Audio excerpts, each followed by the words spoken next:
तो कैसे हो मेरे दोस्तों, राधे राधे आप सबको। 17 जनवरी है और आज की जो न्यूज़ है उसके पहला पॉइंट जो मैं डिस्कस करना है वो ये है कि स्पेस एक्स जो मिशन था जिसके बारे में हम लास्ट ईयर से डिस्कस कर रहे हैं, तो उसने इंडिया को थर्ड कंट्री बना दिया है after just US and Russia and China. Actually fourth country बना दिया है to have this docking mission.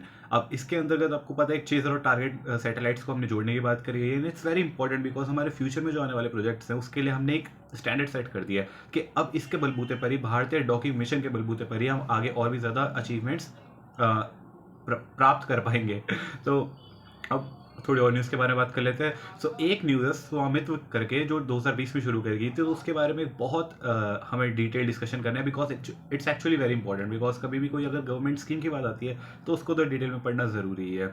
तो स्वामित्व स्कीम 2020 में आई थी, उसकी अगर फुल फॉर्म की बात करी जाए तो सर्वे of villages and mapping with improvise technology.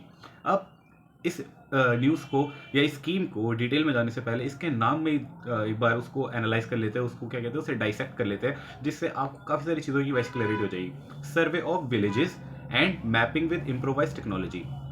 जितने भी विलेजेस हैं उनका सर्वे किया जाएगा बिकॉज लैंड को ठीक लैंड का जो डिस्ट्रीब्यूशन है वो सही तरीके से नहीं किया जाता। So in order to do that survey of villages is very important and mapping of those villages with improvise technology. तो उसको मैपिंग करी जाएगी ताकि एक डिफ्रेंशिएटेड लैंड को अच्छे से रिकॉग्नाइज किया जा सके और इम्प्रोवाइज टेक्नोलॉजी के साथ करा जाएगा। तो आप खुद सोचिए सबसे ज़्यादा इम्प्रोवाइज टेक्नोलॉजी आज के टाइम में ऐसी क्या है जो कि आपको एक मैपिंग करने के लिए सबसे ज़्यादा अच्छे से एक इंफ्रास्ट्रक्चर प्रोवाइड करेगी, प्लस वो आपका सर्वे भी करेगी विलेजेस का। तो हम बात करते हैं ड्रोन टेक्नोलॉजी की, तो यहाँ पे ड्रोन टेक्नोलॉजी का बहुत ही इंपॉर्टेंट यूज़ आएगा। अब ये लैंड डिस्ट्रीब्यूशन को रिकॉग्नाइज करना इतना इंपॉर्टेंट क्यों है? तो बेसिकली क्या होता है कि लैंड जब सही तरीके से डिस्ट्रीब्यूट नहीं होता तो फिर लड़ाई झगड़े होते हैं, डिस्प्यूट्स होते हैं, तो उसको हम रोक सकते हैं। इसके अलावा आपको प्रॉपर्टी राइट्स मिल जाएंगे आपके कि हाँ भाई जिसके जो प्रॉपर्टी है उसके पास उसका अधिकार है और उसके पास उसका एक रिकॉर्ड भी होगा। इसके अलावा अगर बात करी जाए तो जब ये सारी चीज़ें होंगी, जब आपके पास एक अच्छा सा रिकॉर्ड होगा तो आपको उस पीस ऑफ लैंड के अगेंस्ट आपको लोन भी दिया जा सकता है जिससे आप फाइनेंशियली भी ग्रो कर सकते हो। तो ये सारे जो पॉइंट्स अभी हमने डिस्कस करे हैं यही एक्चुअली में उसके स्कीम के भी पॉइंट्स हैं। और ये चीज़ हमने कहाँ से डिस्कस करी? सिर्फ और सिर्फ उसका नाम पढ़ के। इसके अलावा जो आपको याद रखना है वो यही है कि 2020 में शुरू करी गई थी, ठीक है। तो अब एक बार देखते हैं कि इसके अंदर क्या क्या फीचर्स हैं।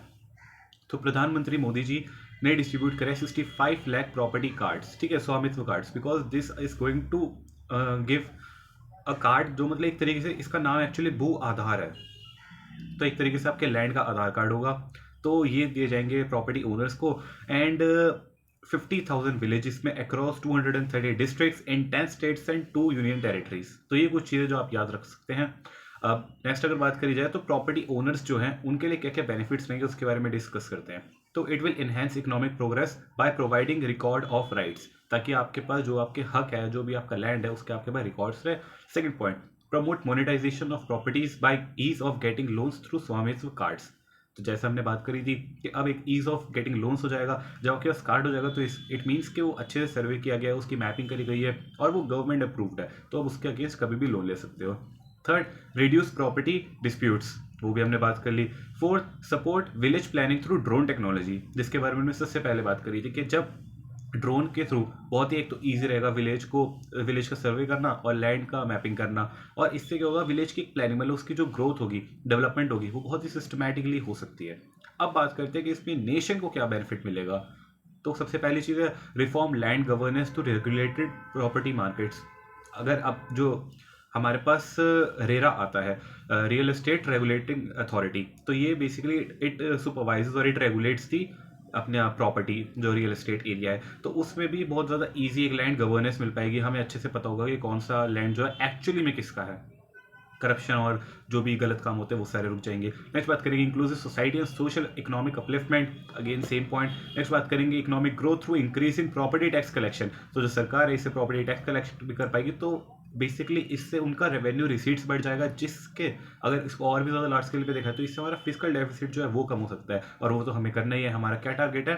4.5% at the end of financial year 2026, जो कि नेक्स्ट ईयर, इस वाले से नेक्स्ट ईयर जो होगा, राइट। अब अगर बात करी जाए तो इसके प्रोग्रेस की, तो 92% drone service have been completed, nearly 2.5 crore Svamitva cards have been distributed across 1.53 lakh villages. तो ये कुछ और नंबर्स है जिसके बारे में आप ध्यान रख सकते हैं। Moving on to the next news, cabinet approved the establishment of third launch pad.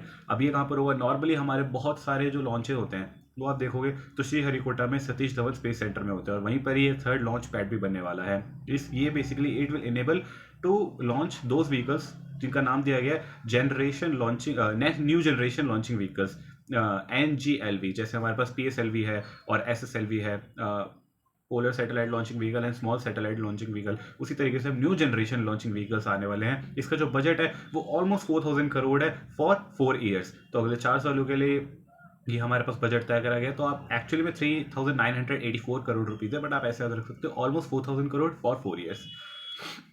अगर इसकी बात करी जाए, स्पेस सेंटर की बात करें, तो ऑफकोर्स इसरो के न्यू चेयरमैन की बात करें बिना तो रह नहीं सकते। तो अभी V नारायणन सर जो है, he has become the new chairman of ISRO. Next बात करते हैं, अमित शाह जी ने वडनगर में इनॉग्रेट करा world class archaeological experimental museum. आप ये मुझे बताइए कि एक और म्यूजियम था जो कि फ्रांस के साथ हम मिलकर बना रहे हैं, it was something like Yuga Yugeen museum. ये कहाँ पर हो रहा है, ये कहाँ पर इस्टेब्लिश किया जाएगा, वो हमें बताना। और इसकी खास बात क्या है कि मतलब इसकी क्या अचीवमेंट होगी, क्या ये इंडिया में सबसे बड़ा है, क्या ये वर्ल्ड में सबसे बड़ा है, मतलब इस तरीके से उसकी खास जो चीज़ है वो जरूर कमेंट में बताना। नेक्स्ट बात करेंगे आत्मनिर्भर भारत के बारे में। तो मिनिस्टर ऑफ डिफेंस ने इंक किया है 2960 करोड़ का contract with Bharat dynamics limited for medium range surface to air missile for Indian navy. This is another news and it will become more important जब इसका नाम भी कुछ आ जाएगा। तो अभी तो इसका बस एक जेनरिक नेम है, medium range surface to air missile है, लेकिन किसके लिए? इंडियन नेवी के लिए। नेक्स्ट बात करेंगे, doctor Mansukh Mandaviya sir is going to chair the first ever CSR round table for sports development. अभी हमने थोड़े दिनों पहले एक न्यूज़ कवर करी थी कि जो अभिषेक बच्चन है वो किसी यूरोपियन साइड की किसी स्पोर्ट्स का कोई था, मेरे ख्याल से क्रिकेट था, क्रिकेट की टीम थी शायद, या फुटबॉल की टीम थी, या फिर किसी एक ऐसी टीम को ही वो स्पॉन्सर कर रहे थे, मतलब वो उसके एक की प्लेयर बन रहे थे। और अभी मैंने कल ही देखा था शायद कोई सुंदर पिचाई जो है, Sundar Pichai is also making investment in such thing out of India. But we want कि इंडिया में जो CSR हो गए, जो कि बहुत बड़ी बड़ी इंडस्ट्रीज़ हैं, तो एक तो उनका एक CSR की रिस्पॉन्सिबिलिटी है वो भी हमारी फुलफिल हो रही है, और स्पोर्ट्स डेवलपमेंट भी हो रही है, which is actually very important. And I always say कि जो पढ़ाई का एक्चुअली इंपॉर्टेंस है वो ये है कि आप इतने समझदार बन जाओ कि आप लोगों को बता पाओ कि कुछ भी करो वो पैशनेटली करो, वो खुशी से करो। ज़रूरी नहीं कि आप पढ़ाई करो, खेल कूद भी कर रहे हो तो वो बहुत दिल लगा कर करो। तो एक्चुअली मेरे ख्याल से पढ़ाई का ये बेनिफिट है कि आपको ये समझ तो आए कि हाँ भाई, पढ़ाई के अलावा और भी चीज़ है जो आप करना चाहते हो वो करो, और बहुत अच्छे से करो। अगर ये चीज़ नहीं समझ आ रही तो मेरे को लगता है पढ़ाई का कोई फ़ायदा ही नहीं है। नेक्स्ट बात करते हैं, इंडिया टू से fast India is going to be the fastest Indian economy in the large economic sector again once again. तो हमेशा से ही देखा जा रहा है, हमें लास्ट कुछ ईयर्स में जो हमारा ग्रोथ है वो बहुत अच्छा है। इस बार का ग्रोथ हमारी ही ग्रोथ से कंपैरेटिवली कम है, बट स्टिल अगर देखा जाए तो सबसे ज़्यादा हम ही ग्रो कर रहे हैं, मतलब percentage wise, not the actual value wise, कि हम अभी भी डेवलपिंग कंट्रीज़ है। और लार्ज इकोनॉमीज़ की बात करी जाएगी तो लार्ज इकोनॉमीज़ में तो डेवलप कंट्रीज़ भी आती हैं। तो ऑफकोर्स अभी हम उसके बराबरी करने में थोड़ा सा अभी हमें टाइम लगेगा, 2047 तक वैसे भी हमें विकसित भारत बनना है, तो तब तक के लिए हम ज़रूर बन जाएंगे। लेकिन अभी हम currently again most lucrative economy to invest in है। और ऐसा मैं नहीं बोल रहा हूँ ऐसा बोल रहा हूँ वर्ल्ड बैंक की जो ग्लोबल इकोनॉमिक प्रॉस्पेक्ट्स नाम की जो रिपोर्ट आती है वो। अब IMF की जो रिपोर्ट है उसका नाम है वर्ल्ड इकोनॉमिक आउटलुक। तो IMF इंटरनेशनल वाली में वर्ल्ड नाम आएगा, और जो वर्ल्ड बैंक है उसकी वाली में ग्लोबल इकोनॉमिक प्रोस्पेक्ट नाम आएगा। एक दो बार में आपको भी याद हो जाएगा। नेक्स्ट बात करें अशोक चंद्र सर के बारे में। Ashok Chandra sir has taken the helm at PNB Punjab National Bank के जो न्यू हेड बने हैं वो है अशोक चंद्र सर, और इंडियन बैंक के बने हैं विनोद कुमार सर। नेक्स्ट बात करते हैं, इंडियन आर्मीज फर्स्ट भार्गव अस्त्र counter drone micro missile successfully launched by India.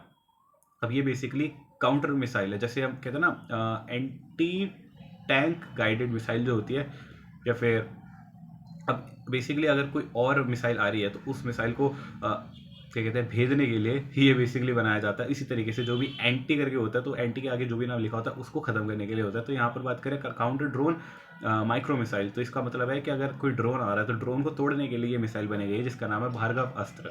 Next बात करेंगे, Indonesian president Prabowo Subianto sir is going to be the chief guest on Republic Day, और उनके साथ हम शायद ब्रह्मोस की भी डील को साइन करने की बात करेंगे।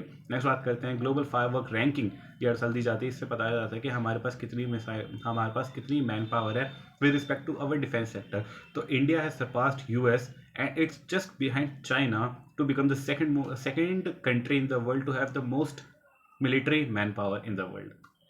तो ये थी आज की न्यूज़ इन अ नटशेल की वीडियो। अगर आपको ज़्यादा न्यूज़ देखनी है तो आप डेफिनेटली जा सकते हैं पुष्पक सर की वीडियो देखने टेक्स्ट बुक चैनल पे, और वहाँ से आपको और भी ज़्यादा क्लैरिटी और भी ज़्यादा न्यूज़ मिलेगी। मैं बस एक ऐसा कॉम्प्लीमेंट यहाँ पर आपका काम आता हूँ जहाँ पर आपको कुछ कुछ जो न्यूज़ है वो दोबारा से एक बार रिवाइज हो जाए, and that's my point. Thank you so much for listening to me. मिलेंगे कल। अगर आपको कोई भी डाउट्स, कोई भी डिस्कशन करनी हो, कोई भी चीज़ के बारे में कुछ भी बताना हो, do let me know in the comment section. Other than that you can also visit the Cool School channel on Telegram, जहाँ पर आपको एक फुल फ्लैश्ड इन्वायरमेंट मिलेगा for your studies. And don't forget to comment, जो मैंने question पूछा था कि जो युगा युगी इन म्यूजियम है उसके बारे में आप क्या जानते हैं, एक बार उसके बारे में ज़रूर कमेंट सेक्शन में डाल देना। Thank you so much for listening to me. मिलेंगे कल, तब तक के लिए I am proud of you.